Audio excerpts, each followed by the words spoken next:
Hello, everybody.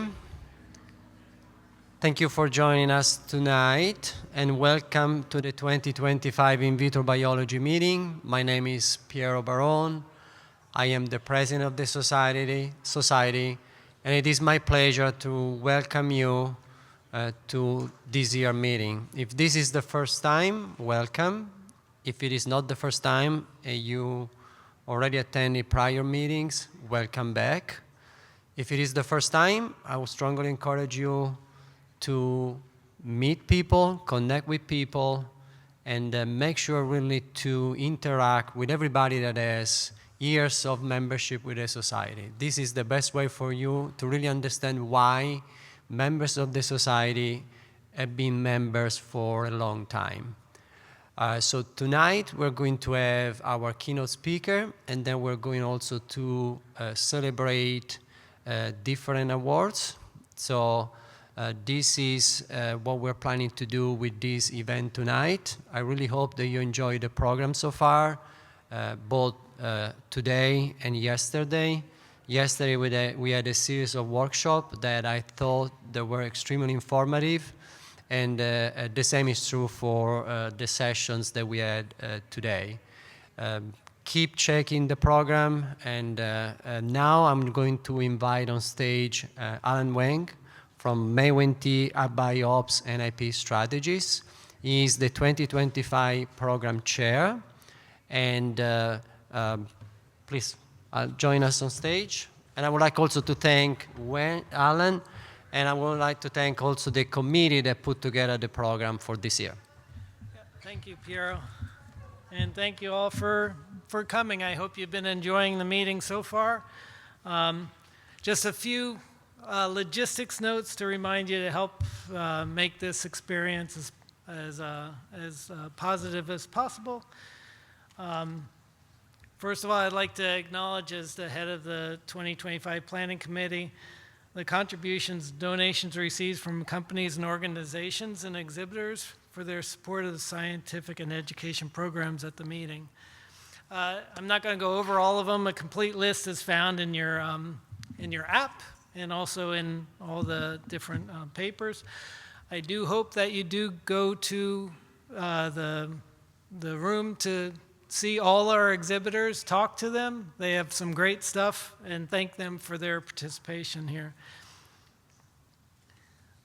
Please remember to download the app. If you've not downloaded it, you should have and should be using it. It's much better than a lot of paper, in my opinion. That's not for me, actually. Okay. Yeah. Some other things, what you need to know tonight. Today, at the end of today's opening ceremony, we ask all the students to stay in the room to take a group photo with our keynote speaker and awards recipients, and then join us for the opening ceremony reception, which is next door in the main salons A, B, C, and D. Remember, tonight's poster session is in the exhibit hall, and it will focus on odd-numbered posters. So if you're one of the odd-numbered posters, please be at your poster. The silent auction is open for your bids until Tuesday at 10:30. And the names of the winners will be posted by the registration desk on Tuesday shortly after noon.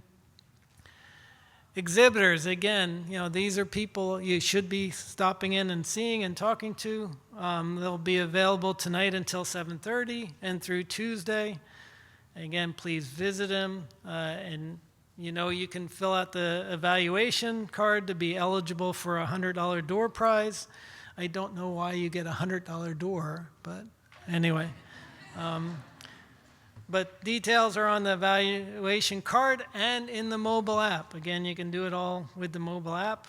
After tonight's reception, students are invited to attend a special student workshop on synthetic biology, bottoms-up, top-down molecular engineering of unique biosystems. So students, again, Education Committee, students have done an amazing job putting together a program, so please attend and thank the Education Committee and the student representatives when you see them. What you need to know tomorrow, Monday, June 9th, the plant student oral presentation competitions will be held tomorrow morning. Please check your program for the exact rooms and times or the mobile app. Students on Monday at 12:30, you're invited to participate in the SIVB Student Affairs Business Meeting and Luncheon, where you'll elect your new student program chairs for 2026. So students, be sure to attend that meeting in Granbury A, B, and C. At 1:30, the first group of lightning talks, which were a new format that COLA actually introduced last year, will be presented in the main salons EFGH, which is here, and Granbury D and E. There'll be a second group of lightning talks that will be presented on Tuesday in main salons, again here in Granby D and E, and the Paul D Frame Room. On Monday evening, please remember to attend either the IVACS or the Plant Biotech Section business meetings. It's really important for you to attend your appropriate meeting at 6 p.m. to learn more about your sections and also to learn how you can get more involved in your sections. The 2025 Distinguished Scientist and Early Career Awards will be presented at these meetings for the appropriate section. So again, please attend. And again, the location can be found in the booklets or in your apps. After section meetings, that's when we'll have our joint social and exchange foyer and continuous breakout area, our break area. And that's always a great time, so please attend a business meeting and then attend the joint section socials. Information regarding the events occurring during the rest of the meeting can be found in the scrolling announcements, which I assume you're seeing here. In the meeting rooms, and your program booklet, and the website, and the mobile app. So again, keep looking at that mobile app. Lastly, I'd be remiss if I didn't remind everyone to start planning now to join us next year. The meeting is in Reno, Nevada. That year is going to be is like no other, because not only is it our normal annual meeting, it is actually the 80th, think of it, 80 years that SIVB has been in existence. Of course, it was the, the Tissue Culture Association, sorry. It just blew my mind all of a sudden. Before then, but 80 years, that's quite some time. I haven't been a member as long as 80 years, but I've been here for a while. So we have a long history, a very proud history of great innovation, and we're looking forward to welcome you all back and also new members. And we actually already have a very special keynote set of speakers that were really groundbreakers for us and long-time members of society and Lifetime Achievement Award winners. So Indra Vasil has agreed to be giving a keynote talking about the PBS section and some of the things, the major groundbreaking work that's been done here. And I see Delia Bethel right in front of me will be the other for IVACS, giving us a series of what this society, how this society has made a difference. So I'm really looking forward to that, and be there next year. That's not all. We're planning special events, including a reunion. So again, try to attend.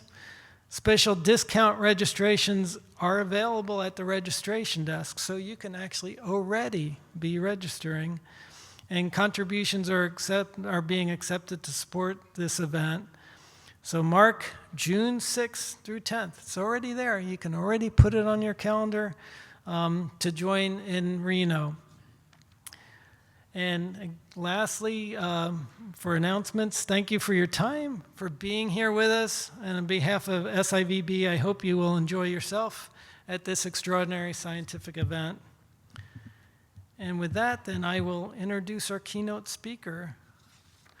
And I have a different device to do that with. So at this time, it's my great pleasure to introduce this year's keynote speaker. Since stepping into the world of intellectual property, I've come to appreciate the value of a good preamble, and I ask you for your indulgence in offering one now. Before I share the remarkable details of our speaker's background, I want to reflect on why her message matters deeply to all of us here. When I look at the SIVB, I see the Society of In Vitro Biology, but I also see the Society of Innovative Biology. I see scientists that push the boundaries of discovery and service of sustainable agriculture, human and animal health, technological advancement, and fundamental research. I see a multi-generational community of innovators making the world better, one insight and one experiment at a time. But we can do more, and we should do more. Too often, I've seen brilliant work disappear into the background, not because it lacked innovation or even application, but because it lacked connection, because we failed to communicate effectively with those who could benefit most from what we do. I once believed, as many in my generation did, that great science speaks for itself. But I've learned since that science needs a voice. A scientist must become that voice.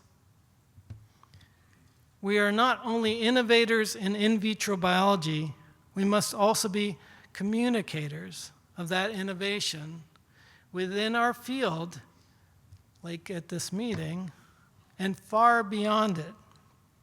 Which brings me to our keynote speaker. Dr. Eliza Lockwood embodies both innovation and communication. She doesn't just understand the need for public engagement, she lives it. I first encountered Dr. Lockwood actually through social media, where she actively works to bridge the gap between science and public understanding. She listens deeply, engages sincerely, even with viewpoints many of us might consider fringe, and I've actually witnessed that quite a few times. And through this, she actually changes minds, and I've seen that quite a few times. Not just one or two, but hundreds. Topics like vaccine skepticism, are you squirming yet? Scientific integrity, chemophobia, and fear of modern agricultural technologies. She takes them all on with courage, empathy, and clarity, and her scientific credentials are just as impressive. Dr. Lockwood's expertise spans both plant and animal kingdoms. She is an emergency medicine physician, an educator, and medical toxicologist with long-standing commitments to global health and humanitarian relief. After the 2010 earthquake in Haiti, she led a medical relief mission and later helped to launch the Global Health Scholar Track at Washington University. Her global health work revealed that sustainable impact required innovative solutions in order to meet core challenges like malnutrition and vector-borne illnesses, along with applications of such solutions. Insights that ultimately led her to Bayer, where she now serves as medical affairs lead. As many of you know, Bayer is involved in many of the sustainability efforts in agriculture as well as in human health. Dr. Lockwood lectures internationally on medical toxicology, global health, and the critical role of innovation in solving worldwide problems. She also co-hosts the Science, Facts, and Fallacies podcast, sponsored by the Genetic Literacy Project, where she continues to advocate for science with both intellect and heart. Dr. Lockwood reflects the best of the SIVB, cross-disciplinary, globally engaged, and deeply committed to translating innovation into impact. I believe her words will challenge and inspire you, and not just to keep innovating, but to communicate boldly and persistently. Please join me in welcoming Dr. Eliza Lockwood.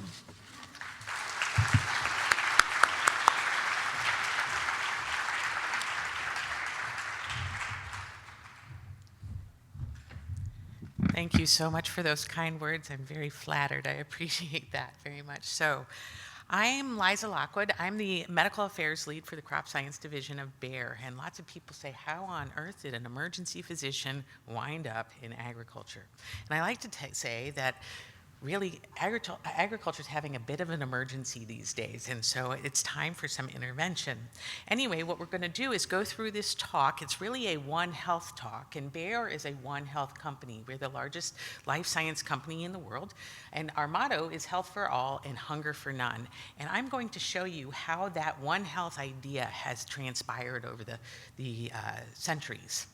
So back in 1800, life expectancy was abysmally low at 30 years of age.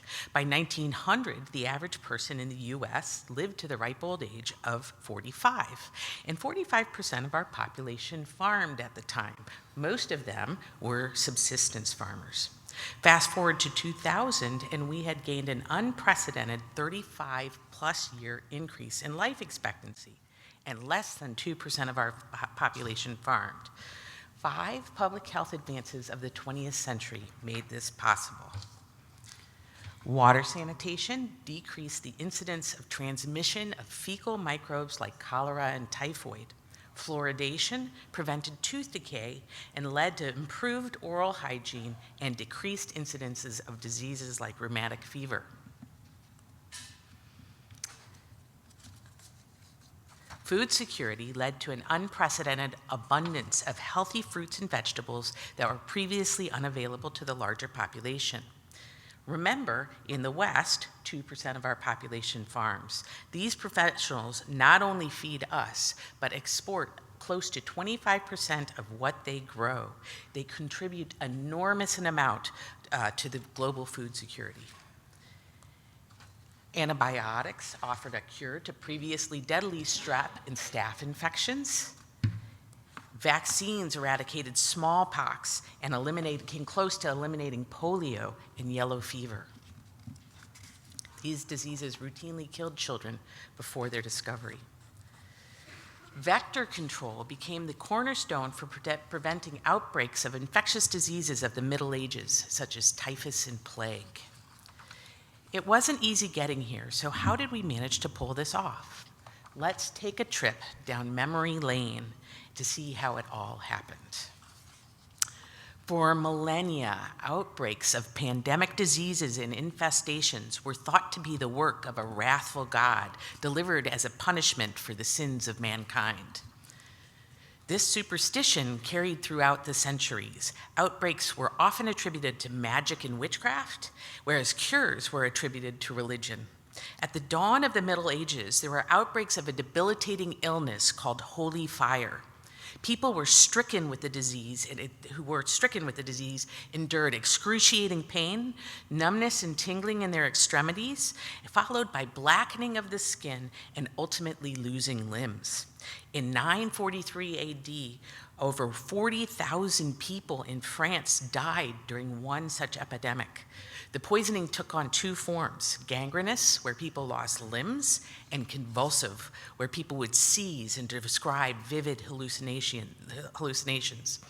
Livestock were similarly affected, with limb necrosis and spontaneous miscarriage. Again, in 1089, there was a terrible outbreak of this disease in the town of La Motte. A nobleman and his son were among those stricken, but were miraculously cured by what they believed were the magical powers of the ancient relics of St. Anthony housed in their local church. As thanks, they pledged to establish a hospital near the church, and since that time, the affliction has become known as St. Anthony's fire. The etiologic agent was not identified for centuries. Fast forward to January of 92, Reverend Samuel Paris's 9-year-old daughter Elizabeth began behaving bizarrely, having visions and profound paranoia. Shortly thereafter, his 11-year-old niece, Abigail Williams, began having fits.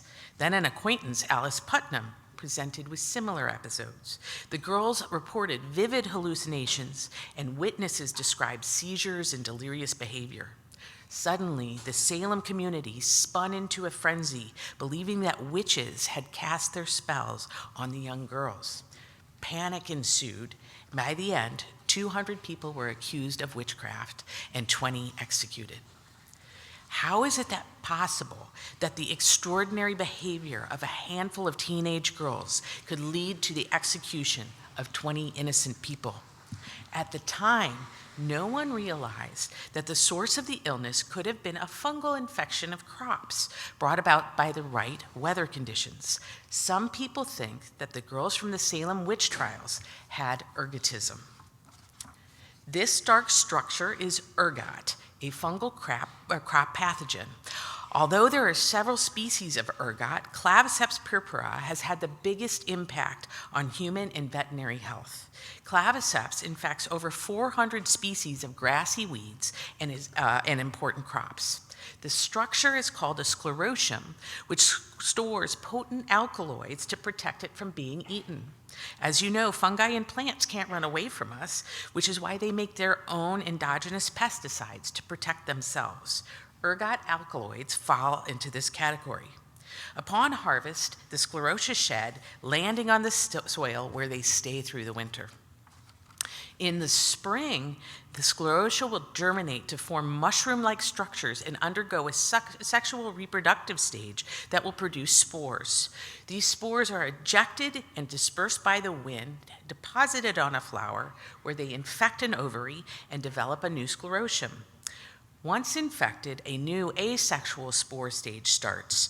That's called the Spacilia stage, which produces a sticky honeydew that attracts insects.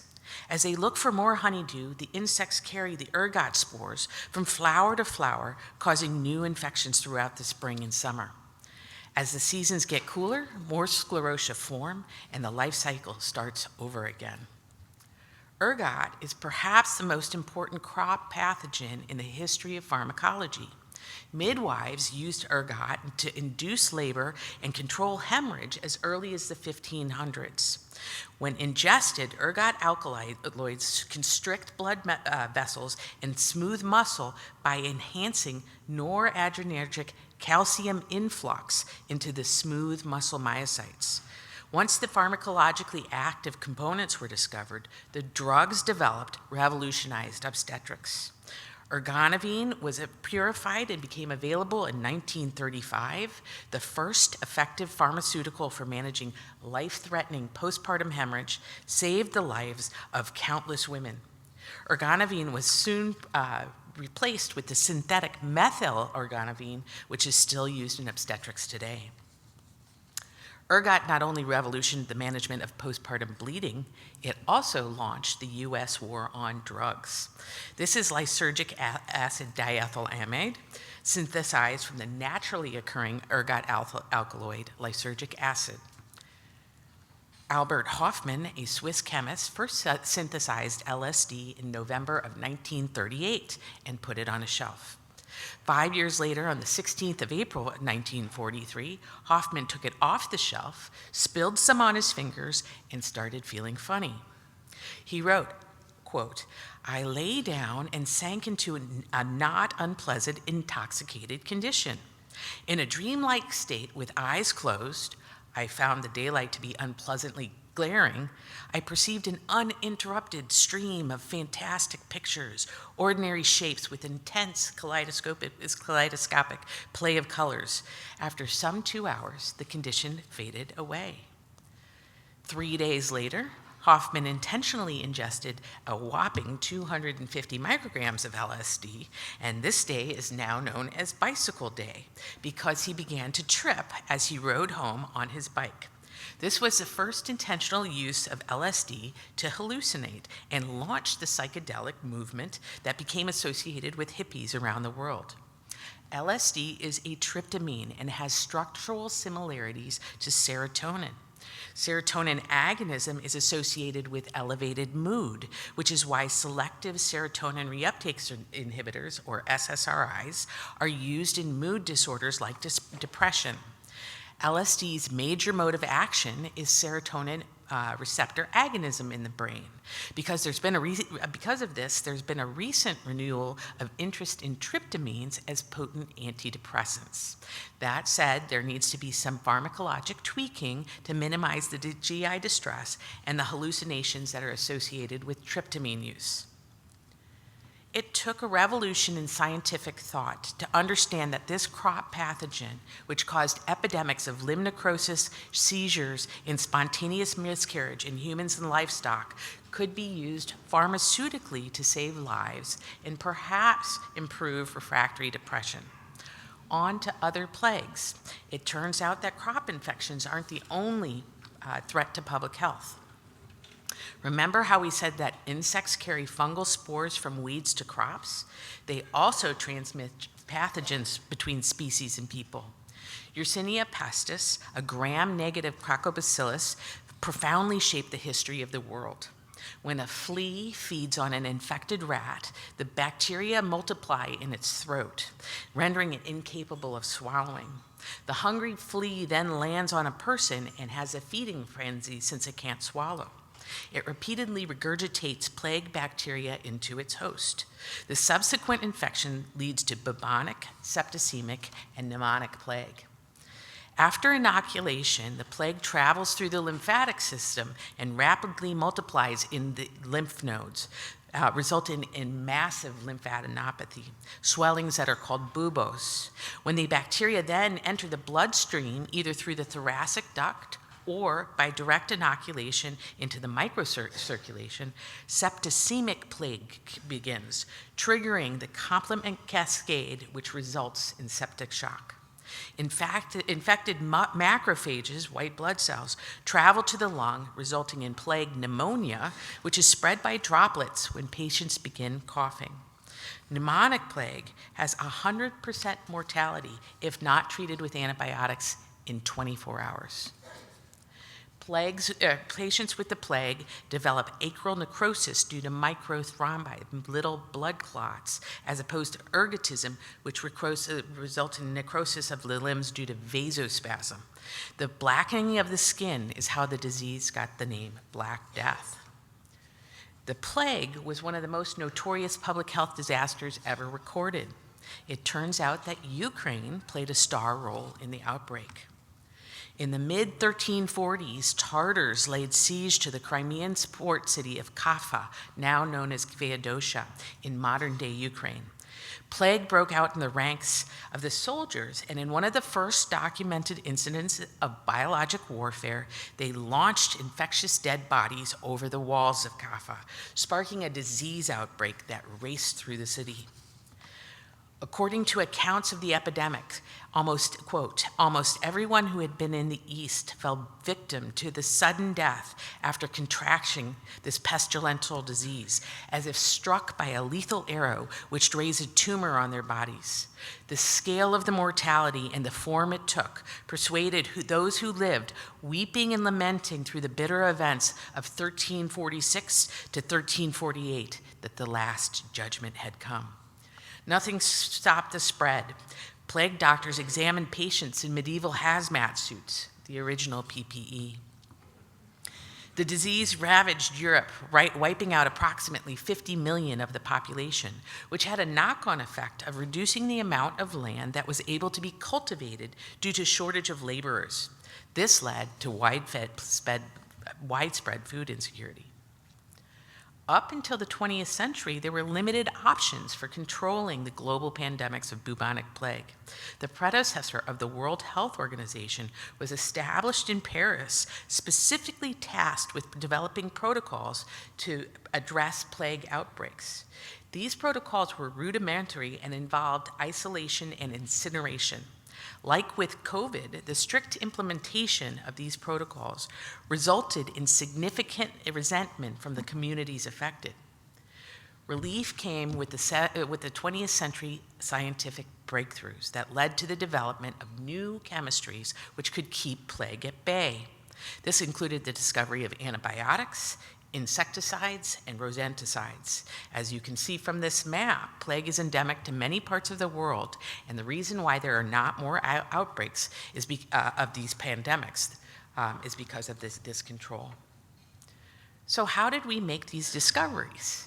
By digging back in history and leaning on Mother Nature.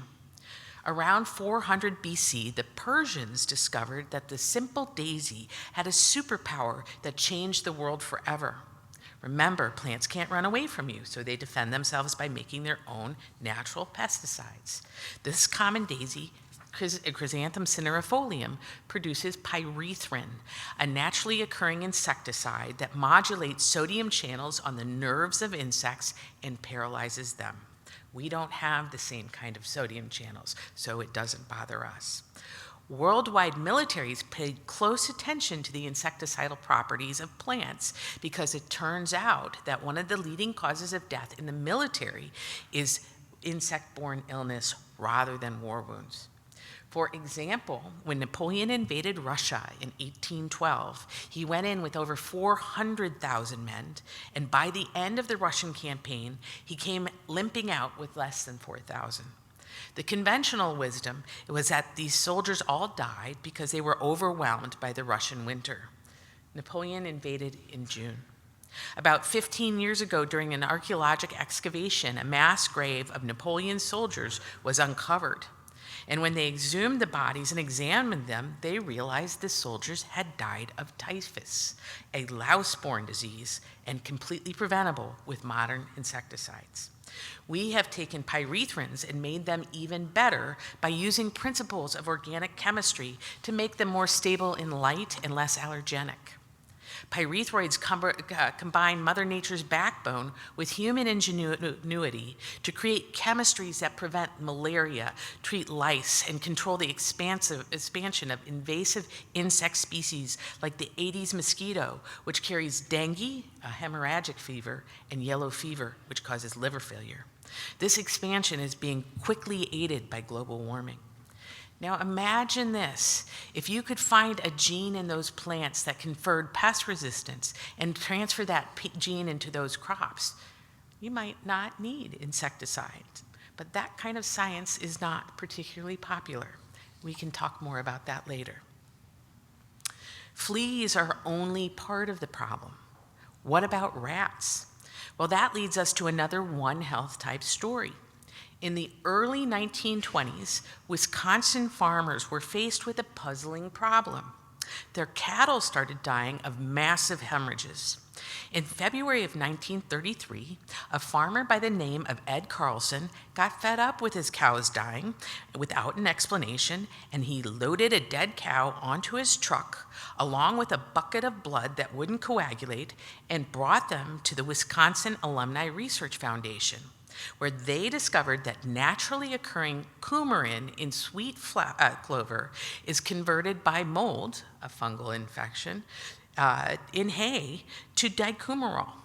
It turns out that dicoumarol inhibits the enzyme vitamin K epoxide reductase, which in turn inhibits the gamma carboxylations of factors 2, 7, 9, and 10 in the liver. This decreases prothrombin levels and causes anticoagulation of the blood thinning. Warfarin was launched as a rodenticide in 1948. It turns out that rats are very particular about their feeding habits and warn other rats away from eating things that will make them sick. Fortunately, warfarin doesn't make rats feel sick, so they eat it. 3 days later, they bump their heads, have little head bleeds, and die. Any idea who else might need blood thinners?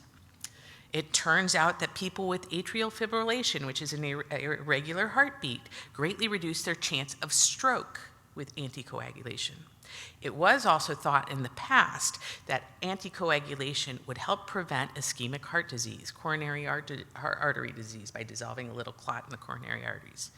After US President Dwight Eisenhower had a myocardial infarction, he was put on warfarin to prevent the worsening of his ischemic heart disease. Warfarin is a first-line medication for the prevention of stroke, even though it started out as a rodenticide.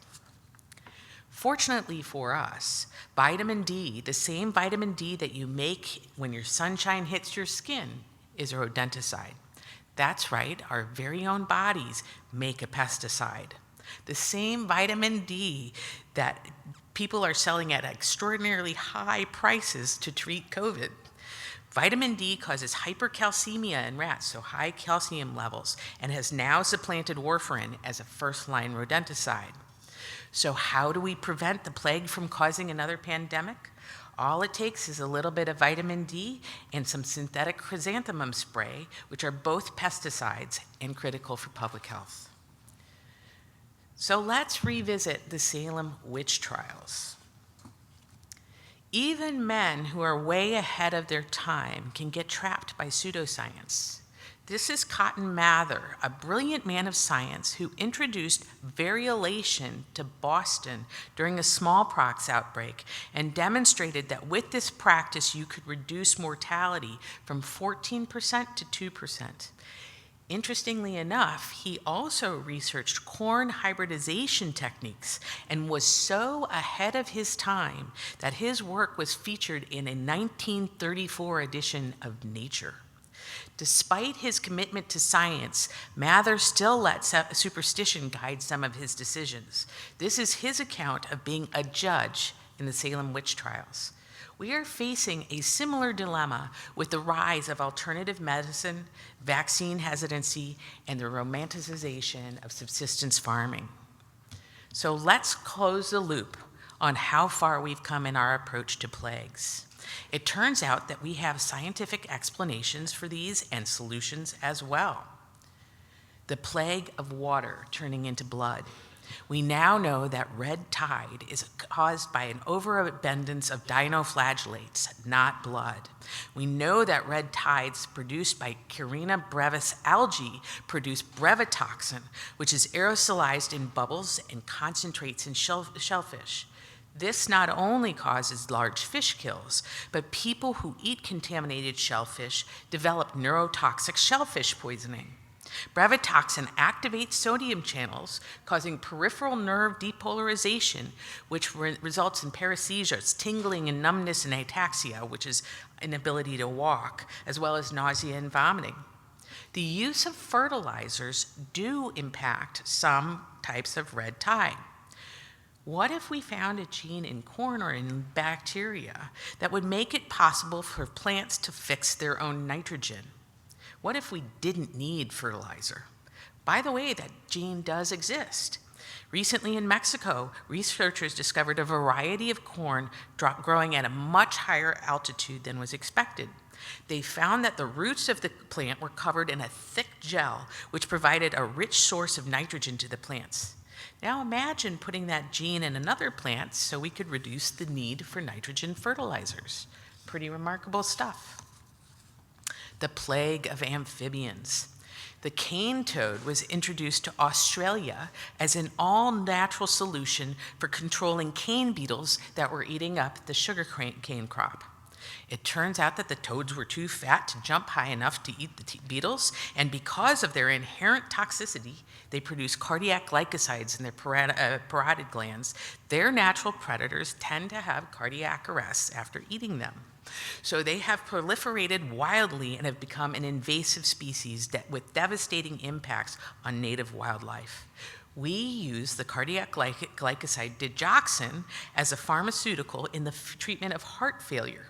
Cardiac glycosides block sodium-potassium ATPase in the cells, which inhibits the efflux of calcium from cardiac myocytes, and that leads to the improvement in contractility and function of the heart. This leads to symptom relief in congestive heart failure. Obviously, the dose makes the poison, so it's generally inadvisable to eat toads to treat heart failure. The plagues of gnats, lice, and flies. The mosquito is the top killer of man worldwide. Add flies, fleas, ticks, and mites, insects and arachnoids turn out to be the #1 cause of morbidity and mortality around the world, affecting human and livestock. We use pyrethroids and other insecticides to decrease the impacts of these creatures on public health. Crops are prone to insect-borne illness as well. For example, weeds harbor fungal pathogens which are transmitted by insects to crops. Fungi elaborate mycotoxins like aflatoxin that can cause outbreaks of acute liver failure and increase the risk of hepatocellular carcinoma. To avoid these outbreaks, weed control, insect control, and fungal control are all important for food security. Outbreaks like this are common in places like sub-Saharan Africa, which doesn't have access to the same controls that we do. Plagues of livestock. Insect-borne illness can devastate livestock too. The reason why the Serengeti Game Park is sparsely populated is because it's a hotbed of sleeping sickness, which is carried by the tsetse fly. Outbreaks of infectious diseases like anthrax and bovine TB are also transmissible to human beings. Antibiotic use is frowned on in livestock, but is critical for preventing zoonotic diseases in people. The plague of pustules. Vaccines are responsible for the eradication of smallpox worldwide. We came very close to eradicating measles until the Wakefield article was published in the top medical journal in the world, The Lancet. Unfortunately, it wasn't retracted for 12 years and launched the anti-vaccine movement. And since COVID, the fallout has been enormous. The plague of hail and fire. Thunderstorms bring hail and lightning, which set off vast wildfires, which have had a huge impact on air quality.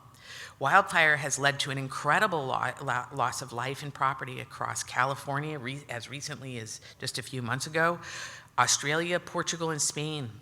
One of the major ways of preventing forest fires is by managing invasive weeds like Arundinodonax and clearing underbrush. Again, we have the tools to do this, but misinformation about them makes people reluctant to use them or call for outright bans. The plague of locusts. Locusts ravaged East Africa 2 years ago. The desert locust is the most aggressive crop pest on Earth. In one day, a small swarm can eat the same amount of food that could feed 35,000 people for a year. This swarm swept through Kenya and Somalia, across the Gulf of Aden into Yemen, up through Saudi Arabia into Iran, Pakistan, and India, devastating crops along the way. Kenya has only 5 crop dusters for controlling insect infestations. Last May, a plague of locusts descended into South Africa and stripped 5 million hectares, which is 49,000 square kilometers of grazing land. As you can see, insect control is critical for preventing famine. A plague of darkness. We are witnessing a reemergence of the Dark Ages in terms of scientific thinking that could have a profound impact on us and our future generations. The 5 public health advances of the 20th century that brought us this unprecedented 35-year increase in life expectancy, again, water sanitation, antibiotics, vaccines, vector control, and food security, and additionally for women, a mycotoxin that devastated thousands of people turned out to be life-saving. In the 21st century, we are witnessing the dismantling of these advances. Activists promote the consumption of raw water to reconstitute the microbiome. That's how cholera spreads. Activists are asking to remove pasteurization from milk and things like that. That's how E. coli infections spread. The publication of Andrew Wakefield's article in The Lancet launched the anti-vaccine movement, which was made worse by the COVID pandemic. Vaccines and antibiotics work, and they have delivered an unprecedented improvement in human and veterinary health. The campaign against pesticides is fraught with misinformation. Vector control is a cornerstone for preventing insect-borne illness in humans and crops. These are a leading cause of death in the world for people. Vector control is also critical for maintaining and managing invasive species which crowd out indigenous plants and animals, demolishing habitat and biodiversity. Last but not least, we have 10,000 years of experience with organic farming. Nothing's wrong with organic farming. It just doesn't reliably feed people. We've got 50 years of food security in the West because of scientific advances in agriculture. Agriculture is the foundation of civilization. Without it, you and I would not be sitting here. While there is nothing wrong with organic farming, it cannot feed 10 billion people without taking over every inch of habitat left in the world. We have the technology to protect biodiversity and feed our growing population. For the very last few slides on this talk, let's talk about the impact that one man can have on the world. The man on the left is Nikolai Vavilov. Vavilov was a plant geneticist and one of the fathers of modern plant breeding. We still use his science in agriculture today. The man on the right is Trofim Lysenko, arguably the deadliest scientist of the 20th century. He did not believe in genetics. He fabricated his research and became Stalin's Minister of Agriculture. He was the architect of the Great Famine in Ukraine during the 1930s, known as the Holodomor, where 30+ million people died of famine. His ideas were adopted by Mao during the Great Leap Forward in China, and these agricultural policies led to another famine where over 50 million people starved to death. Vavilov openly disagreed with Lysenko's ideas, and because of his attempt to defend science, was sent to the Gulag. While there, he tried to teach other prisoners how to grow the best crops that they could, despite their terrible circumstances. Tragically, Vavilov starved to death, and much too late, he was ultimately recognized for his scientific discoveries after Stalin died.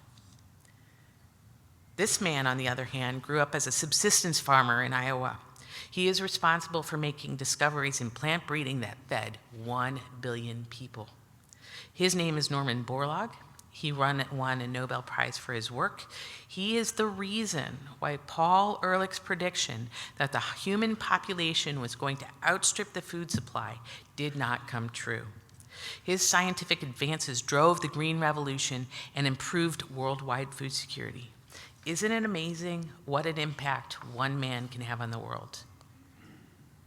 The scientific advances of the 20th century were absolutely unprecedented.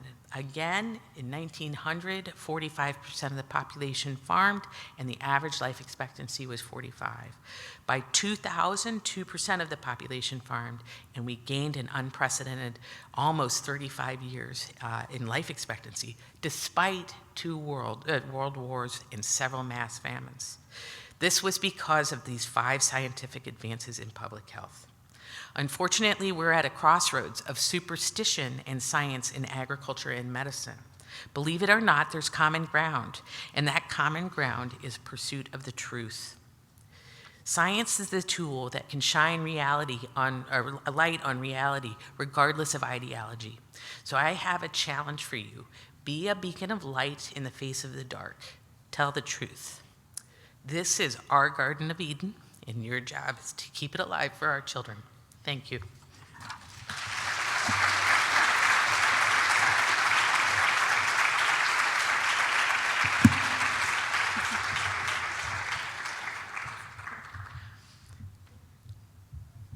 Anybody have any questions? Any questions? Thank you for that wonderful talk, an inspiring talk. Taking questions. Yes.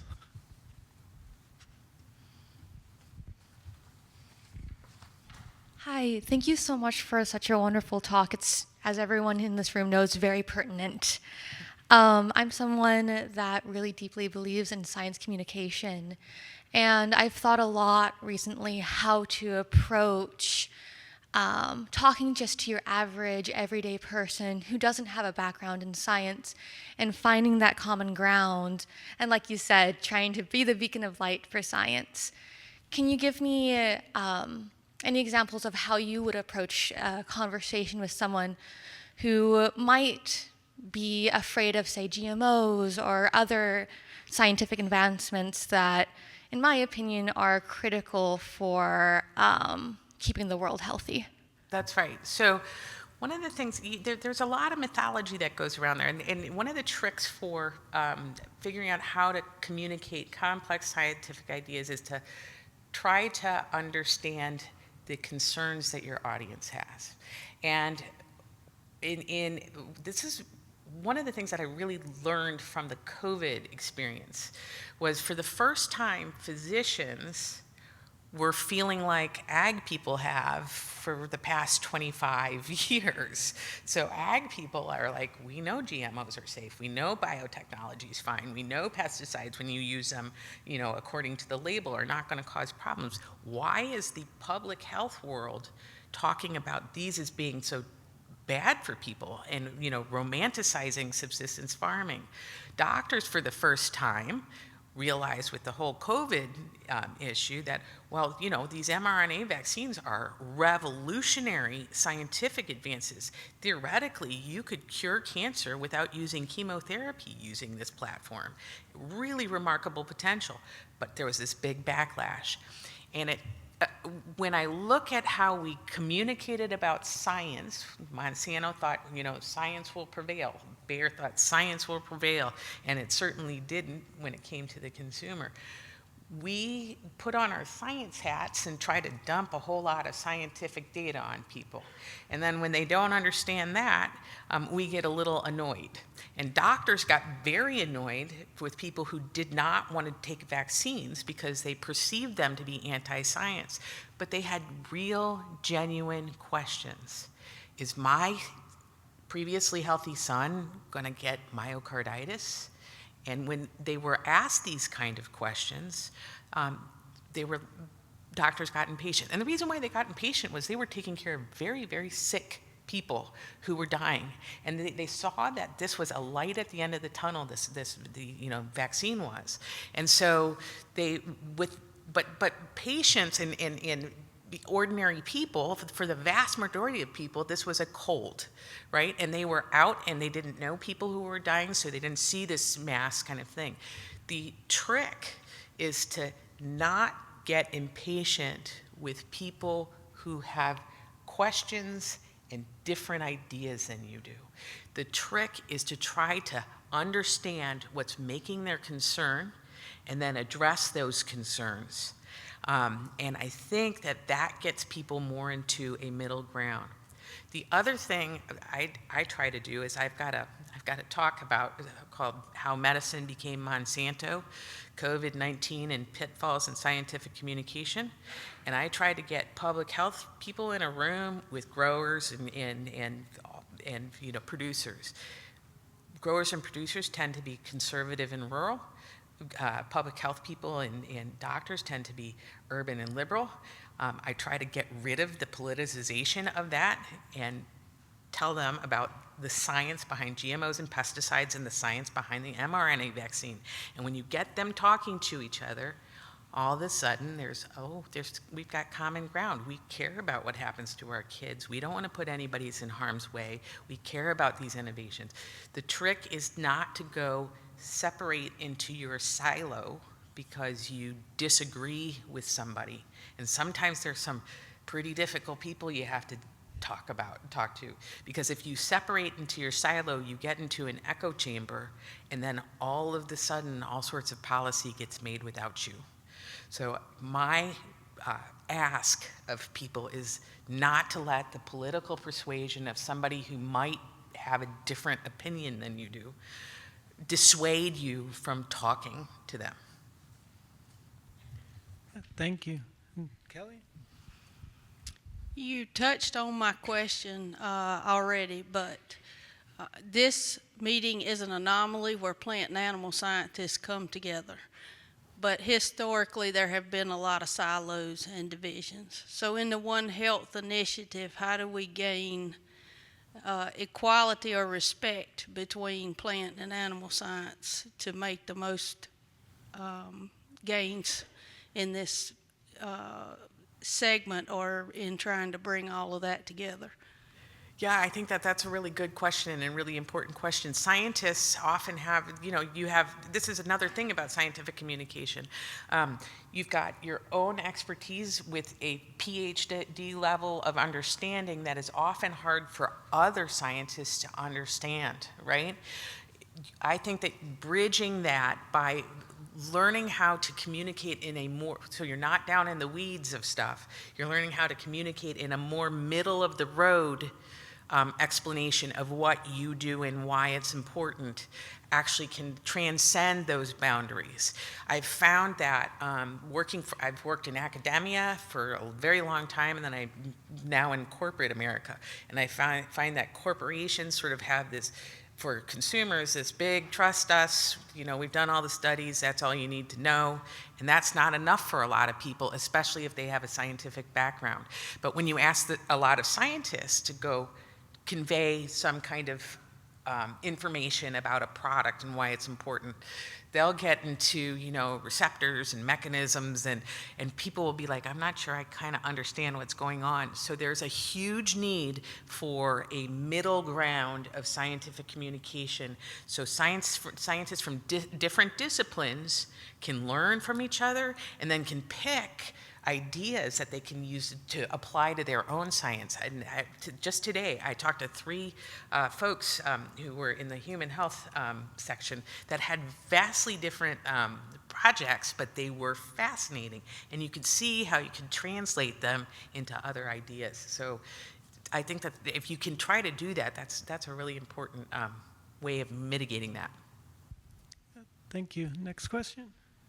So, hi, thank you so much for your speech and all that you've said. I come from Mexico, and I came here to the United States about 2 years ago. My name is Jorge. Nice to meet you. Hola.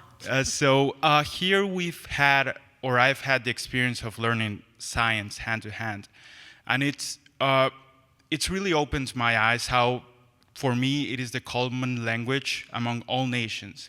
But with so much polarization going around and the silos, as you said, my question is, how can we keep this common language that we can all speak so that we don't go to the conflicts of the past, like the conflicts of the 20th century and those kind of conflicts, because at the end of the day, I think we all just want to coexist, and having this language is essential for that. So how can we advocate for that language to stay?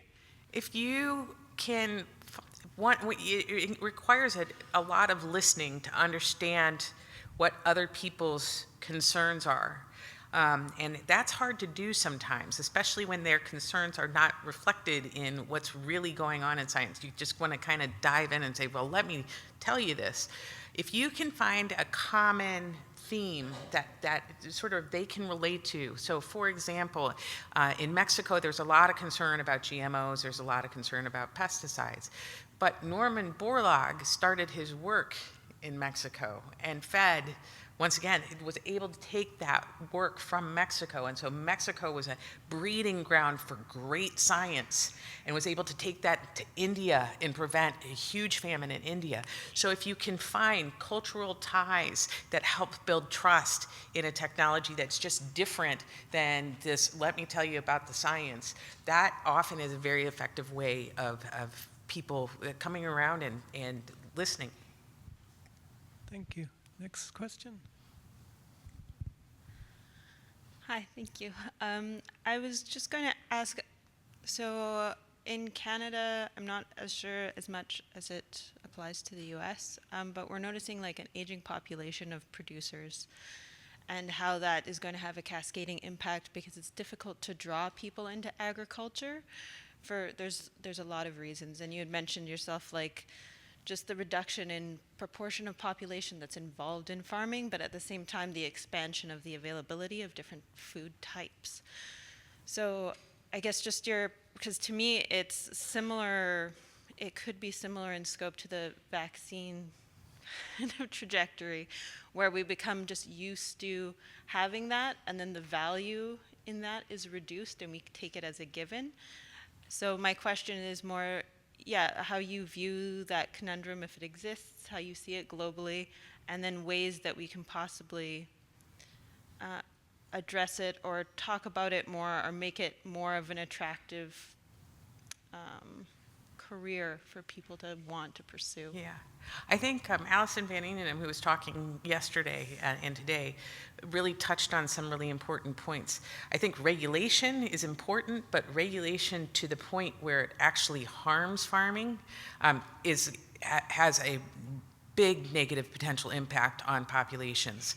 And so I think that if you can talk to legislators, regulators about how important what modern agriculture actually brings to the table, and point to some really important stories that most people don't know about. So the situation in Sri Lanka, I don't know if you're aware of this, but in April of 2021, so Sri Lanka is a tropical island in the Indian Ocean, very close to India.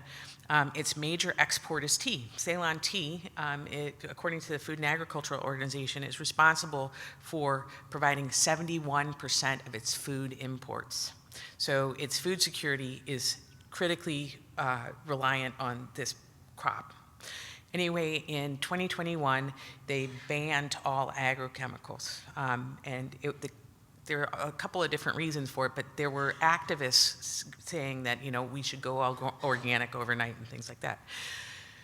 And despite the number of farmers who knew better and scientists who were begging the government, don't do this, the country went ahead and did it anyway. And very shortly thereafter, the jungle began growing into the plantations, and you've got young Tamil women hand-weeding the jungle. What's in the jungle? Snakes. And not wussy snakes like we have in the United States.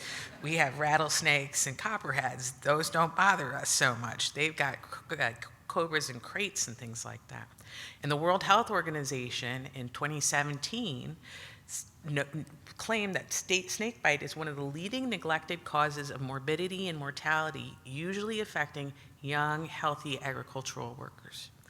So if you have stories like that, that you can point to, and you can go to the statistics and see that these things are rising, and you can point to how fundamental agriculture is, you can raise the awareness in people who are not, who don't understand it.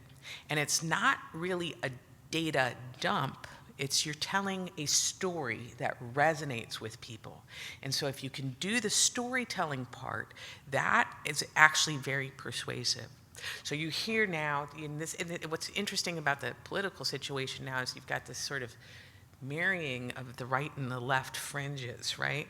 And you hear this concern, understandable concern that, oh my gosh, where's this epidemic of chronic diseases coming from, right? There's an epidemic of cancer, heart disease, stroke, diabetes, obesity, all of that kind of stuff. And the claim is it's because of how we're growing and processing our food. Everything from the way we grow our crops, pesticides, to whether or not we put food coloring in it. That's not the case. We are getting those diseases because we're mortal. And we're not dying at the ripe old age of 5 of infectious disease and vaccine-preventable illness or malnutrition.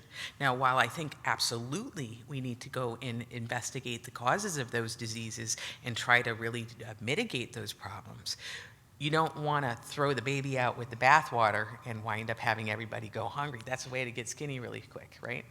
The reason why kids are having more chronic diseases is because we are over-consuming and having a sedentary lifestyle. And that's very boring. You'd rather point the fingers at something. But we're at a critical juncture now where that kind of information needs to be conveyed to people who make policy decisions. I like to think of, I hear this coming from doctors a lot, and doctors don't have any background in agriculture and don't realize how much scientific evidence there is to support it. And so I like to, when I'm talking to groups of doctors who are trying to push for a lot of this policy, I say, well, could you imagine what doctors would say if experts from the Food and Agricultural Organization went to the World Health Organization and said, we don't like antihypertensive medicines. It makes us sleepy, we fall down, we bump our heads. In overdose, they are deadly, very hard to treat. We don't like the side effects. We think they should be banned. Doctors would be like, oh my goodness, well, you can't do that. You're gonna all have heart attacks and strokes and things are gonna get worse. There's science to support this. The doctors saying we should ban pesticides and GMOs are doing essentially the same thing.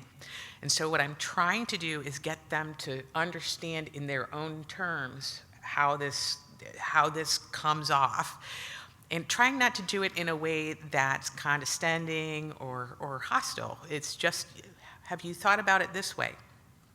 The other thing that I think is concerning to me is that a lot of these activists have shifted from an environmental claim. Farmers are very comfortable talking about the soil and talking about off-target insects and things like that because that is their livelihood. But they've shifted to health claims. And ag people are not comfortable with discussing health claims because they just don't have the background to do it. And I think there needs to be more of a One Health approach where we're starting to bring doctors and public health people into the ag discussion so they can have learn and get a better background in before they're advocating for policy decisions. I hope that answered your question. Thank you. Albert? Thank you for a wonderful talk. Over this way. Yeah. He's over Thank there. you for Okay. There you go. Thank you for a wonderful talk. I really appreciate the way you're drawing attention to the perception issue of biotechnology. And I think some people have even said that the biggest challenge to biotechnology today is not the technology, but the public's perception of the technology. And that while we teach the solar system at grade 4, I meet few people outside of a room like this that can describe how life works on this planet, let alone how we can work with that. So this educational gap that we have between the public outside of this room and what's happening with the science has created a tension. And I'm interested in how we address this gap because it's growing wider with the more information that we accumulate. Yeah, I think that's important, especially with the whole discussion about, First Amendment rights and things like that. What sides should be presented? Are you able to say something? Are you not able to say something? That's all sort of in the mix of this. I think in terms of grade school stuff, many, many schools have films like, Cowspiracy or what's it called? There are very many anti-ag films that get shown in grade schools and elementary schools. We should try to ask grade schools and elementary schools and school boards to start showing some of the benefits of modern agriculture. So show food evolution in your grade school so kids can see how biotechnology has really has really got potential for developing countries and things like that. Argue that, we've got the safest food supply in the history of mankind ever. And never before have we had this much abundance. And the people in sub-Saharan Africa and in Asia should have access to those same technologies that have lifted us in the West off of the farm and out of subsistence farming to be able to become scientists and be able to do experiments like this.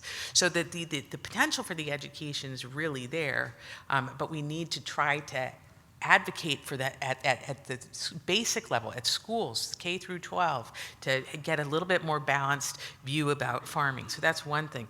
The second thing is, don't be afraid to talk to people who disagree with you, and do it cordially. I try not to get into big debates about, who did what and who said what and get into ad hominem attacks, but I spend a lot of time on social media.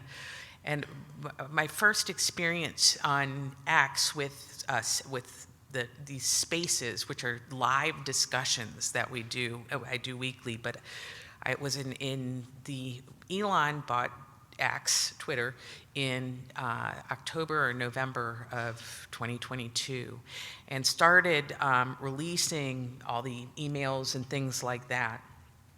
And he released the Fauci files. And I was like, uh-oh, here we go. We're going to have a really big debate about vaccines and vaccine safety. And as you probably know, Twitter's starting to lean a little bit in the anti-vaccine direction, and I thought it was important to try to weigh in on that. And so Mario Nawfal, who's one of the biggest hosts, said, is there any doctor in the audience that would be willing to defend vaccines? So I raised my hand and was surrounded in a sea of people who were absolutely furious about how COVID had been handled, what the medical establishment had done, the whole 9 yards, and the vaccine hesitancy was one of them. And they did ad hominem attacks, which I wouldn't return. I kept on going back to vaccines and why vaccines are important. And it turned out that 1.5 million people listened to it. If you can engage, if you're a good speaker or you can engage thoughtfully in social media, you can have a big impact. You might not impact the anti-vaxxers that are right on there with you, but the 1.5 million people that are listening to you, you might actually sway them. And so I think it wound up actually giving Mario, who's this host, a much more nuanced view on vaccines, and he's gone on to support the mRNA vaccine and things like that. So you can have a knock-on effect if you're willing to engage with people who disagree with you. Thanks. One last question. Well, I appreciated your words about Dr. Borlaug. And in addition to what you mentioned, Dr. Borlaug was intimately involved with the formation of an organization called CAST, the Council for Agricultural Science and Technology. And I served on the board of directors for 10 years. My name's Dave Songstad. I used to work for Monsanto, which is now Bayer, of course. And one of the ideas that we floated back then that might get traction now is something that I'd like for you to take to the Bayer rep to CAST, is a topic that I refer to as the convergence of agriculture and medicine. Because I firmly believe that all pharmaceuticals come from the soil, either from the microbes or from the plants that grow in the soil. And then our chemists, our pharmaceutical chemists, can make all the derivatives once they discover what Mother Nature has in store. So if we could initiate a series, a CAST series, to really make that point really well known to our policymakers and to the influencers in our country, maybe we can move the needle a little bit. That's a brilliant idea. I think that's a just brilliant idea, and I like to, ivermectin, which is the parent of ivermectin, which has made a whole lot of splash in the news. I was actually found on the 9th hole of a Japanese golf course. So microorganisms in the soil do make antibiotics and a whole lot of very, very wonderful drugs. So I think you're exactly right. Same thing with plants. I think that's a One Health approach to somehow increasing the dialogue between ag and medicine. So thank you very much for that comment. And I'd like to thank you all for listening. If we can give Dr. Lockwood a hand again. And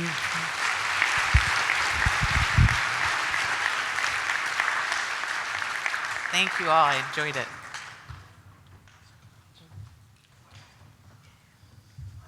So first of all, I would like to thank again Eliza for the great talk. And on behalf of the society, we would like to give you a small token of appreciation for spending time with us and really sharing this great talk with us. So this is on behalf of the society. Thank you so much for joining us today. Thank you. I think we're going to...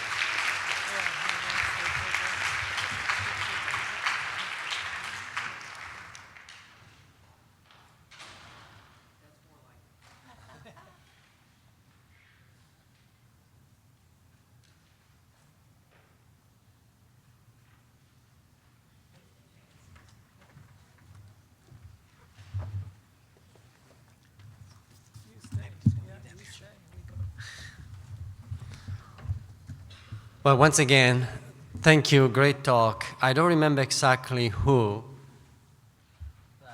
I remember a quote about communicating in general that goes something like, every time that you communicate with someone, ask the question, listen to the answer, and then use the words that you heard to communicate with that person. And I think that is exactly what you were really helping us to understand when it comes to communicating science in general, and especially innovation that can impact people. So thank you again. So now we're going into the part of the ceremony where we are recognizing and celebrating individuals and members that they made an impact in our society, and not just in our society, but in the field. So first of all, I would like to acknowledge the 2025 Distinguished Scientist and Early Career Awards. And as you heard from Alan, the recipients are actually going to receive the awards during the respective section meetings. But I would like to call their name, and I would like them to stand up so they can be recognized tonight by everybody. So the first Distinguished Scientist Award recipient is Joyce Van Eck from Boyce Thompson Institute.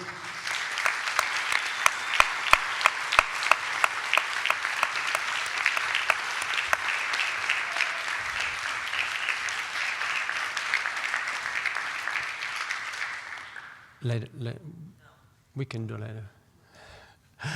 So thank you, Joyce. And I should also add that the impact that Joyce has goes beyond the SIVB. If you attended the workshop yesterday, she is one of the most active members of the committee for the plant gene. So thank you so much, Joyce, for that initiative as well.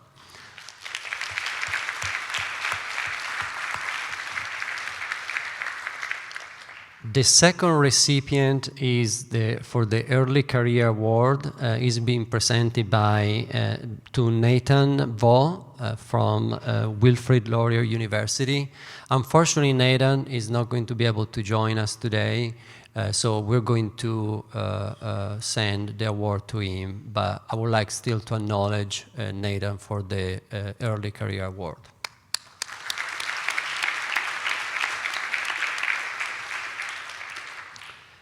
Now we're moving into the Distinguished Service Award presentation. So what we're doing in here, we are really acknowledging individuals that they have contributed to the society.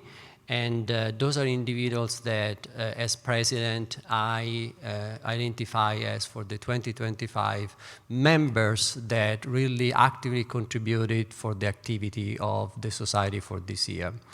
And the first member that I would like to recognize is Adi Alt-Olan from Tufts University.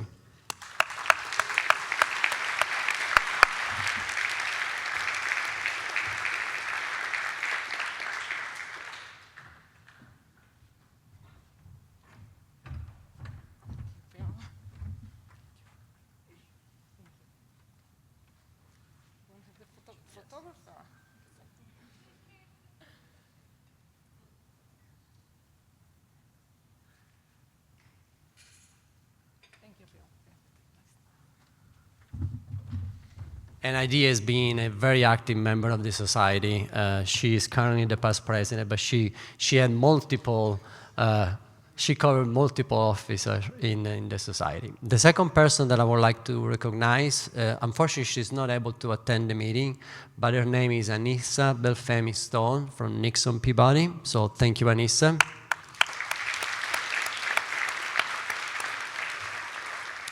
And then the third person that I would like to recognize is Deepika Chauhan from Pairwise.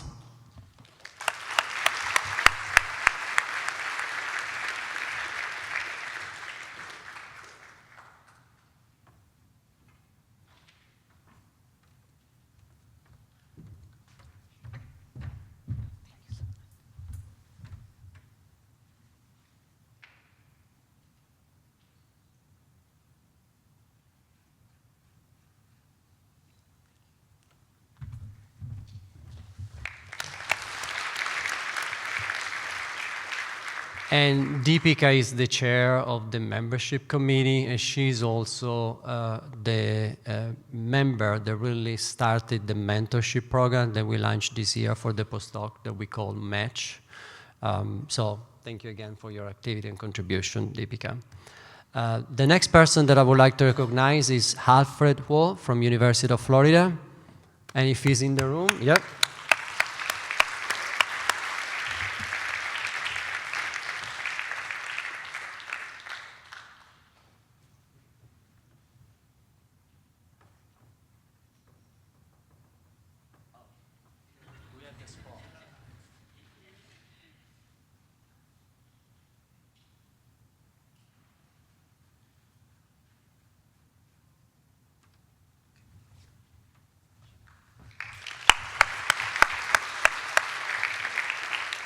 And Alfred has been very active this year for the fundraising campaign that really helped to support activities of the society, including the meeting. The final person that I would like to recognize is Ahmed Omar from University of Florida.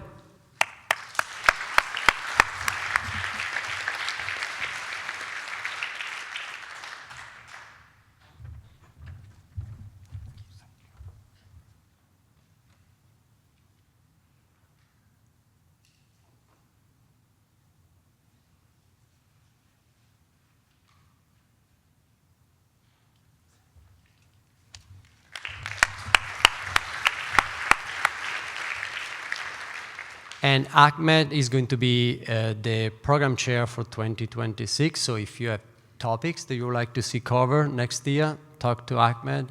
And also, Ahmed has been involved with the society for a long time, 20 plus years, and actually started as a student. So we had a gathering last night for the students, and he reminded us really how he has been with the society for a long time and how he has been able to grow with the society, within the society. So all the students in the room, Ahmed is an example of how you can grow with the society. So congratulations again, Ahmed.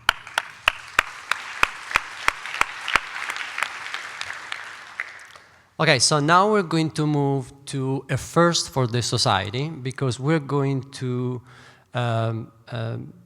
recognize someone with a new award that is the Presidential Honor of Distinction. This is an award that the president-elect, and the past president decided to institute this year, to establish this year. So this is the first time.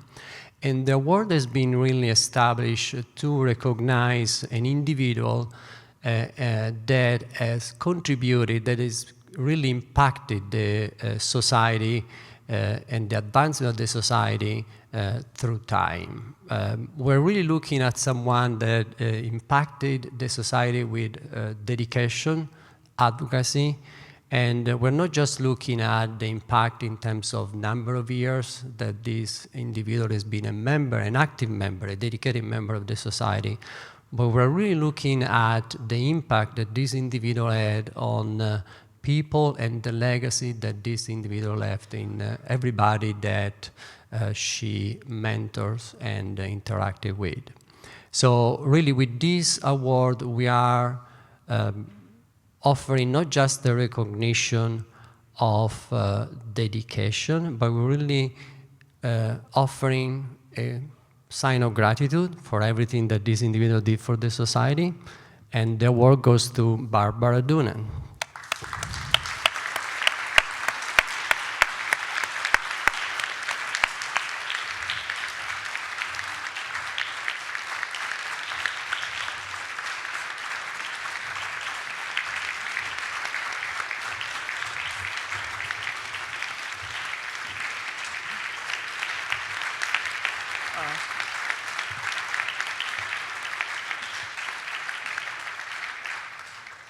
I don't know, I'm somewhat overwhelmed. Thank you, Piero, and thank you, Society of In Vitro Biology. I tend to prefer a low profile, and now it looks as though I'm in the spotlight. But if I am, I'd like to just talk a little bit about something that's very important to me, and that is giving back. My career started in academia very, very briefly, a one-year position as an assistant professor, and then the remaining years I spent in industry. As a research scientist, I had more than a passing acquaintance with a lot of the ologies that make up the biological sciences. You know, the virology, the biotechnology, the molecular biology, and on and on. And overall, I can say my career was a very rewarding and successful journey. When people ask me about it, I say I feel I was blessed. And success rarely comes, if at all, as a solo act. So for me, giving back is my way of giving thanks to all the help and all the people that I encountered along the way, even going back as far as elementary school. A particular teacher who mentioned to me to do a certain thing, and I believe that kind of started me on the path toward where I finally ended up. Now, as a member of the SIVB, I've been able to do a lot of giving back, which I've enjoyed very much, by finding or taking needs that I encounter and turning them into give back opportunities. The SIVB, I feel, is an incredibly unique society. It is in itself a give back society. And last night at the pizza party, talking with a lot of the students and us feeling the enthusiasm, they are the beneficiaries of the way the SIVB is established to do everything they can to help young people become the young scientists and become the people who are going to be responsible for the innovations of the future. They and you in the audience are the scientists of the future, which we who have been around here for a long time will enjoy turning things over to. There's also another uniqueness about the SIVB that I have a passion about, and people have heard me say this over and over again. Sometimes I don't feel that in vitro biology is understood as well as it should be, and it doesn't, I think, achieve the true appreciation by all of the researchers who do living organism research, because it's in vitro where each and every research path begins outside the body, whether it's cells, tissues, organs, in a cultured environment. And this is where the first steps actually occur that ultimately lead to the basic understanding of cells and organs, gaining the understanding of what causes disease, and then be able to apply that knowledge to the development of treatments and preventions. So sometimes I feel that too often this incredibly important role of in vitro biology is not fully acknowledged, understood, and appreciated. Next year, as you all know, our 2026 annual meeting will take place in Reno, Nevada. It will be a very special coming together as we celebrate 80 years of the society whose primary focus is on the first steps in exploration that I just described. The steps that do lead ultimately to the vast multitude of discoveries that impact living organisms. It began in 1946, and now we are looking forward to 2026 and beyond that. So please may all of us here today give serious thought of how we can give back. There are a myriad of ways that one can give back. And dollars, of course, are always appreciated, but that's just one of many things. Just being a member of our society, becoming active, coming to the meetings, joining and possibly becoming a member of a committee, being a program chair, a program leader, any of these things. Each and every one of us is capable of giving back, and will be responsible with all of you young developing scientists to generate and make the next 80 years absolutely terrific. Thank you.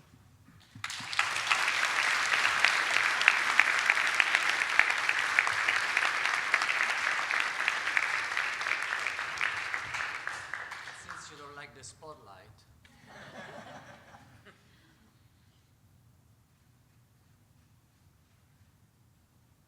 Okay. Thank you so much. Thank you.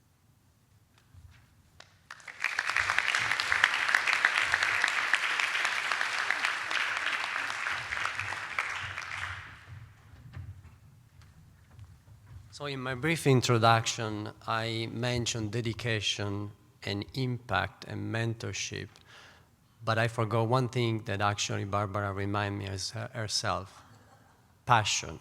She's someone that's really has a deep-rooted passion when it comes to in vitro biology. And if you didn't have the opportunity, I strongly invite you to read an article that she wrote for the In Vitro Report that is all about the importance of in vitro biology and how really in vitro biology is instrumental, has been instrumental, is instrumental, and will still be instrumental for the development of different technology. So thank you, Barbara, again, and congratulations again.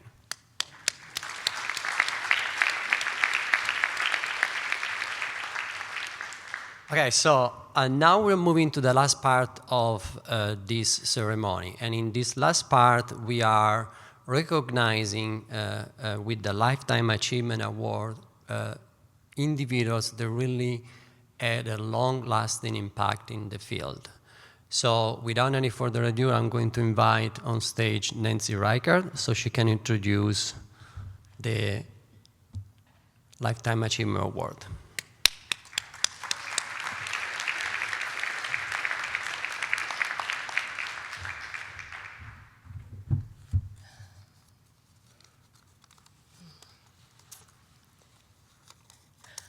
It's my great pleasure to introduce the man, Wayne Parrott, for the Lifetime Achievement Award. Alan Wenk and I prepared this nomination with a lot of help. It wasn't just us. I met Wayne at an in vitro biology meeting in Denver, Colorado in 1995. 30 years ago. We were teenagers at the time, I think, though. He was part of a workshop on soybean somatic embryogenesis and talked about using that system for generating transgenic plants. And I went up and spoke with him after his workshop, and he invited me and my postdoc to go to the University of Georgia to learn his system. So those of us who know him know he's very generous with his time, his talent, and his advice. It takes a village. It took a village to put this nomination together. Primarily, we wanted to do it on the sly. So one of Wayne's colleagues, Peter Lafayette, had some internal connections that got us his CV, so he didn't know anything was going on. And then we secured letters of support from 4 of his colleagues, Peggy and Joyce, and 2 of his former postdocs, Monica and Neil.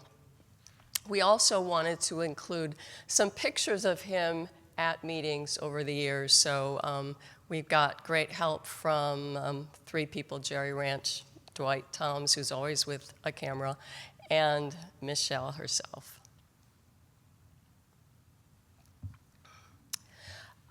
Takes a village, yes. We also needed to secure some financial support for this nomination, and we thank the 3 organizations that are listed that Alan and Peggy were key in securing those funds for us.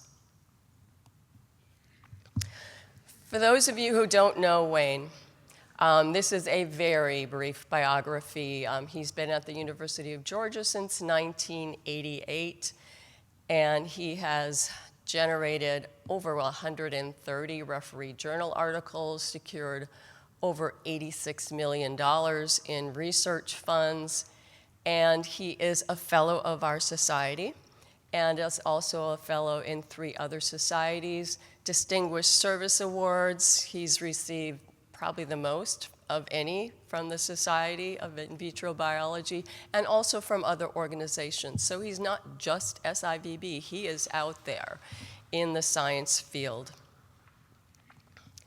In SIVB, he has held both elected and appointed positions. Elected, he's still public policy chair. We had our meeting this morning at 7 a.m.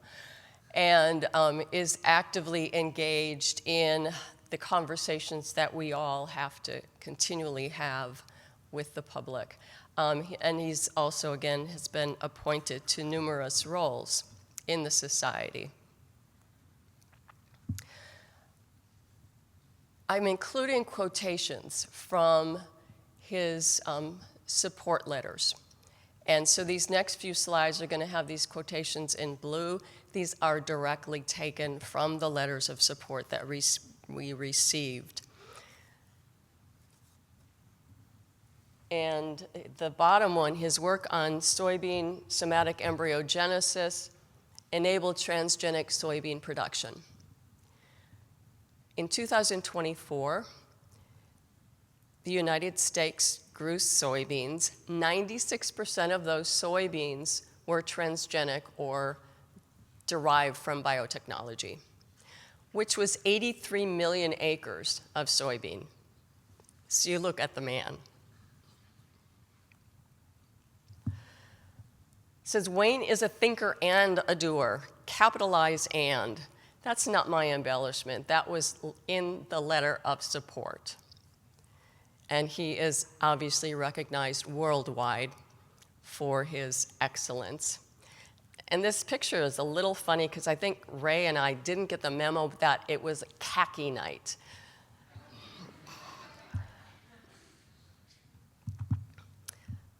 Wayne also excels in research, as we know, but in so many other areas that are related to science that are as important as that research role. And he is an inspiration to the next generation of students.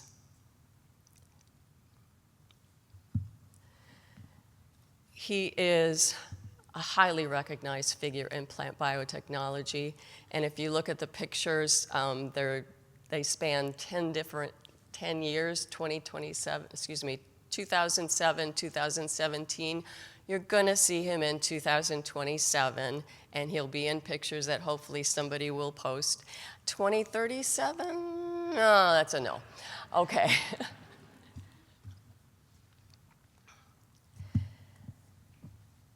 Those of us in the plant biotechnology section really recognize him and respect him for everything he does for our area of science and for the society. Also, that also goes for members of In Vitro Animal Cell Sciences section, IVACS. He truly is an asset to all of SIVB, not just our section, but the entire society. So let's congratulate Wayne for this Lifetime Achievement Award.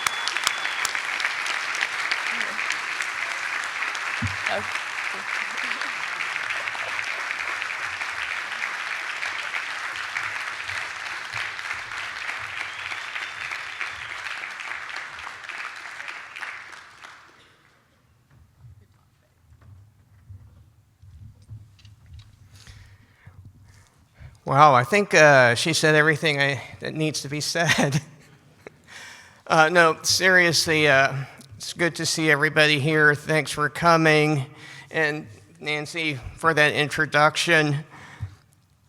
And really, all the ones that conspired, because I think that's the right word, to nominate me in secret. Normally, the awards have to be vetted by the board of directors. I serve on the board, and President Piero here, whom I've known for many, many years as a man of impeccable integrity, managed to stand up and say, this year there were no nominations for the Lifetime Achievement Award. And I believed him. So the award does come as a complete surprise, but nonetheless it's a very great, nice surprise, and very grateful for it. Then, of course, Michelle sends me an email and says, by the way, you have to go talk about yourself now. So that's always a very awkward thing to do, but I'll do have a few words. So beginning with a little bit about myself, how I got here.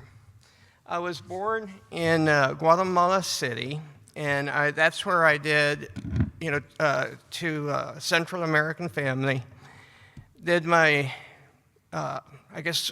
infancy there, but then for grade school, my family moved to Managua, Nicaragua, and I did all of grade school there. Went back to Guatemala City for high school, and then right after high school, got sent to the University of Kentucky in Lexington, Kentucky, which was quite a shock. In fact, one of my freshman year, one of my professors actually suggested it would be good for me to take remedial English, so I did. And after Kentucky, went to the University of Wisconsin for a degree in plant breeding and plant genetics. Then came back to Kentucky for a postdoc. And after Kentucky, I ended up at the University of Georgia, where I have been ever since. So really, I have lived my entire life within about 900 miles, no further west than Madison, Wisconsin, or farther east than Athens, Georgia. That's where everything's happened. So at Georgia, Nancy already gave you some of the highlights. My lab was really been looking at somatic embryogenesis. This photo was taken by Matthew Bailey, my first graduate student, and it's really been the centerpiece of all the work we've done. And then we've added to it transformation capacities and gene editing capacities. But I really, everything I've done in the lab is published or about to be published. You can read about it there. I'd really rather talk about what has happened outside of the lab, because I think my activities outside of the lab have really rounded up my career experience, even though I'll admit that I was dragged out of the lab kicking and screaming.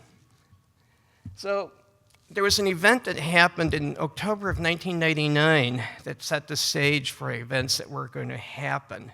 I was not at this meeting. I don't think I would have wanted to be at this meeting, but the Wall Street Journal did run an article on it and highlighted what was going on. And essentially, it was the people that were planning the anti-GMO campaigns all got together and coordinated their campaigns. So this happened in October, and by December of that year, the media were just all on board, and public opinion was really turning against bioengineered foods, and it happened very, very quickly. And I remember waking up one morning thinking, gosh, somebody has to do something about this. They were even targeting specific food companies, Gerber, Frito-Lay. Some companies like Gerber folded immediately. And starting to think about whom we can count on to do something, and finally it dawned on me that I was about the only one in a good position to do it, being one of the, I guess, oldest of a new generation. I was tenured, had an academic position, so figured it would have to be me. So I began by writing to the Frankenfood 15, offering my support. The ones that caved, I wrote to them expressing my disappointment. I wrote a few op-eds. I had letters that appeared in Nature Biotech, Crop Science, other places. And I set up web pages with more information on this, a place where journalists could go to and whatnot. And pretty soon, invitations to speak just started coming in from all over. And if anything that this taught me is the importance of learning how to communicate. And I don't mean just science communication, but also learning how to speak to the media, which is science communication plus other strategies that go along with it. So everybody really does need to become adept at it. Being a scientist in the lab is no longer enough. Not all the feedback I got was positive. This was a letter that Gerber, to whom I had expressed my disappointment in the way they folded, wrote a letter to my dean.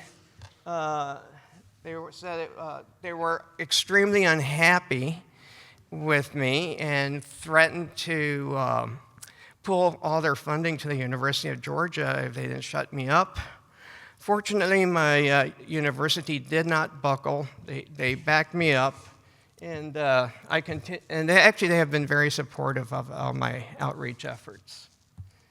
Not long after that, the State Department and then the Foreign Ag Service and Agriculture came knocking at my door.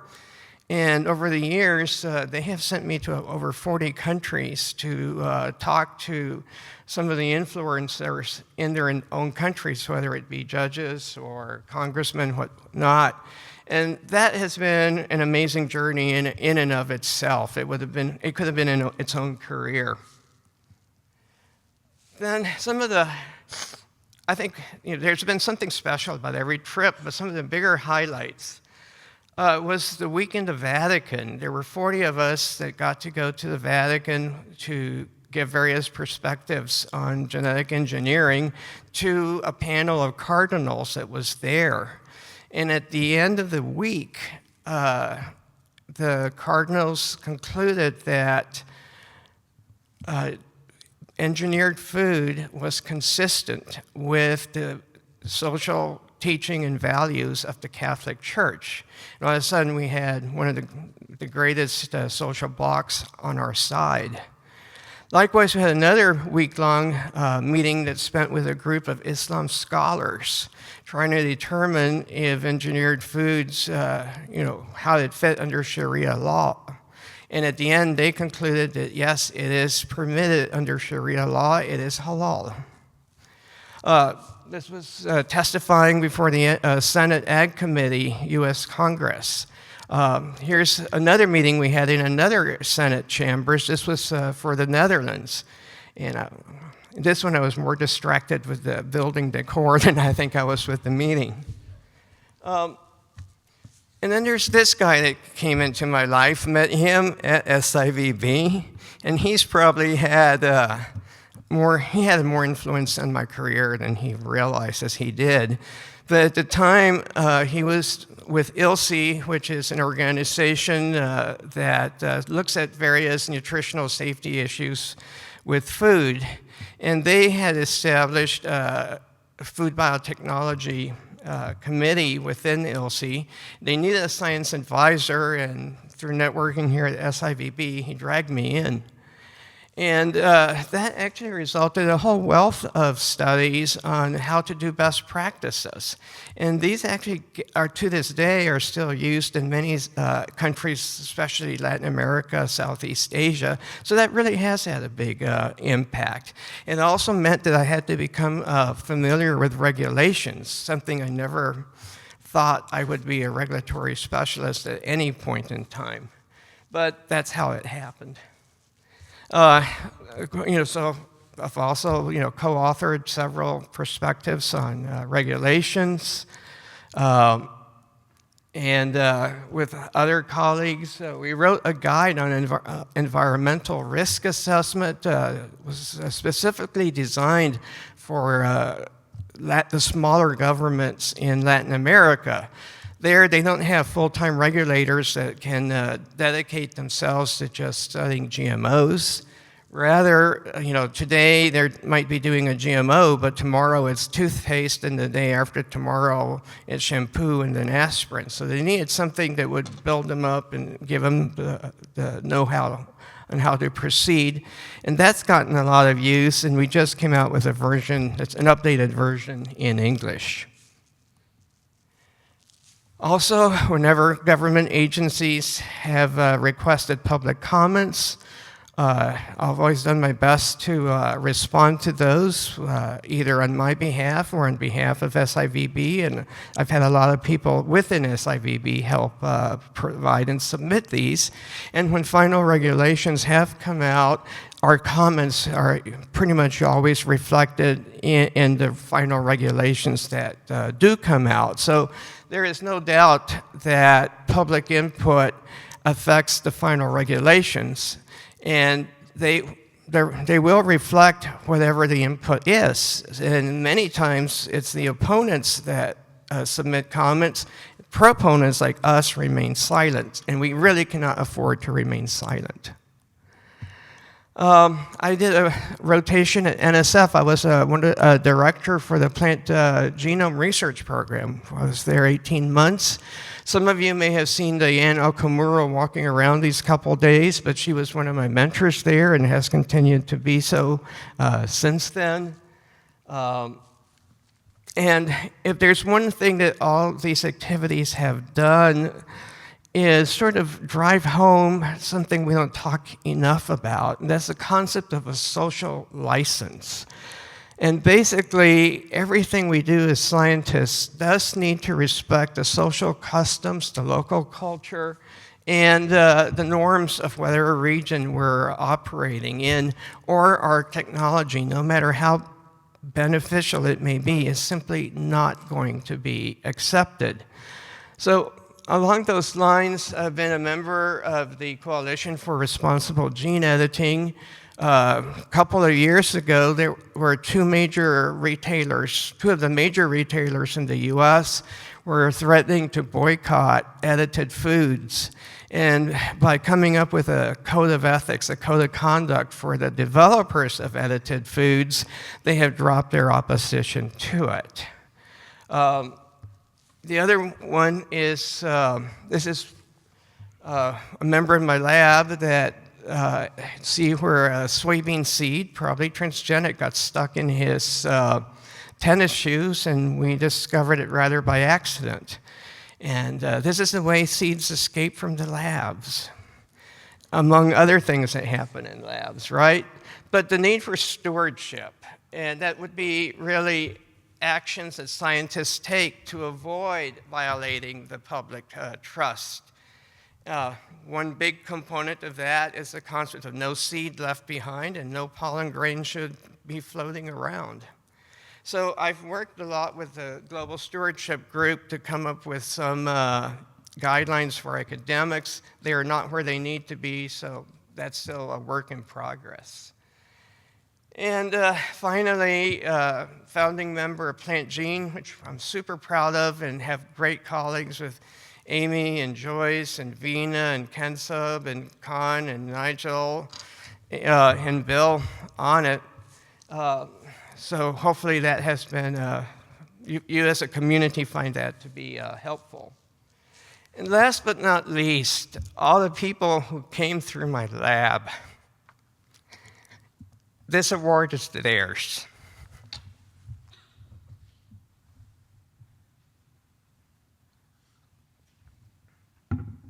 There have been a lot of postdocs, graduate students, PhD, master's level, technicians, visiting scientists, and whatnot that really,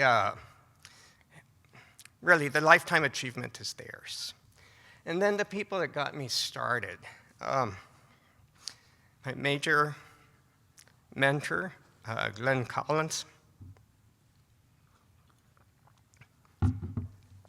I think did more for my career than anyone else. I had very close collaborators over the years. Oh, Greg Phillips. I can't tell you how many hours Greg sat in the flow hood with me explaining tissue culture and teaching me how to do it. People that were close research colleagues over the years. Really value the network of friends and colleagues that I've made at SIVB, and then all those positions within SIVB that have really helped build my career. So I've told you my story, and I guess now think about what your story is going to be when your chance comes to stand up and be over here. So thank you.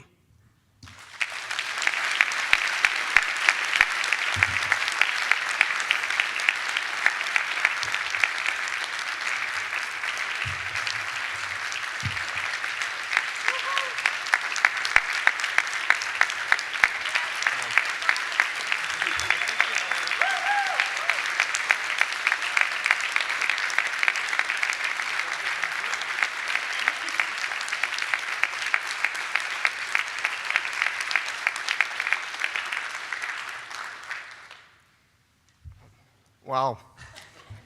I'm going to break protocol here, and I'm going to ask my lab members, current and past, who have ever been through my lab for some time, please come up and be in the photo.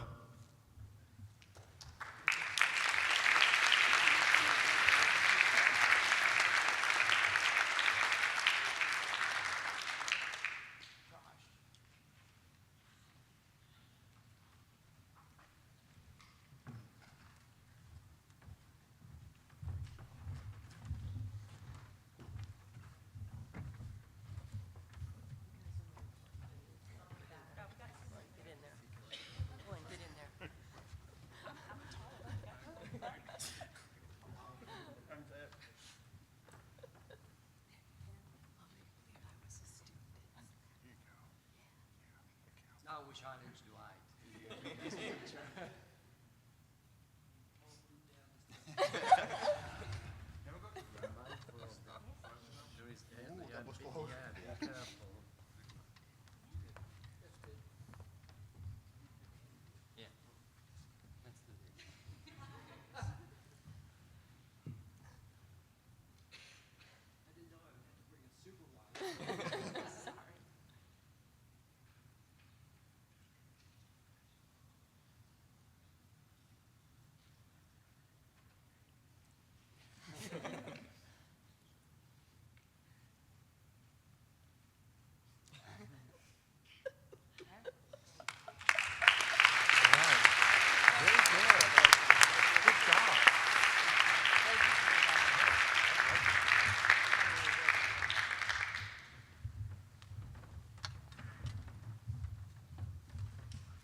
Okay, so I was about to say that every time that we have the Lifetime Achievement Awards and associated presentation, one part that I really enjoy is to see pictures from prior years, until I saw my picture there. And then I'm like, that's not fun. And actually, this is my personal comment. I wanted to write a letter of support, but I didn't, because as a president, I felt that there was a conflict of interest there. But Wayne was my first professional family in the United States. Now I need your glass of water. I actually joined his lab in 2002. And I joined his lab as part of what they call a sandwich program between my home university and the University of Georgia.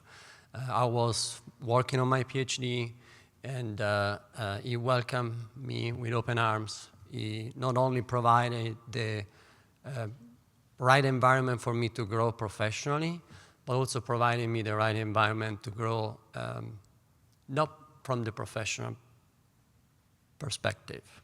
It taught me integrity, it taught me respect, and also it taught me to listen. And I think that's a great teaching that I keep with me until forever. So thank you. And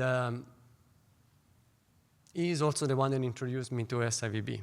So thank you also for this, because I have been with the society since then. I am now the president. But again, this really tells you how the relationship that you build within time, they stay with you, they grow with you, and they really support you during your life. He is also the one that supported me when I made the decision to stay in the United States. And since then, he has always been someone that I know that I can call and ask for opinion, feedback, and he's definitely someone that, like Barbara, doesn't like to be in the spotlight, but he's someone that has passion, and he's someone that is really dedicated to everything that he does, not just in the lab, but outside of the lab. So thank you, Wade.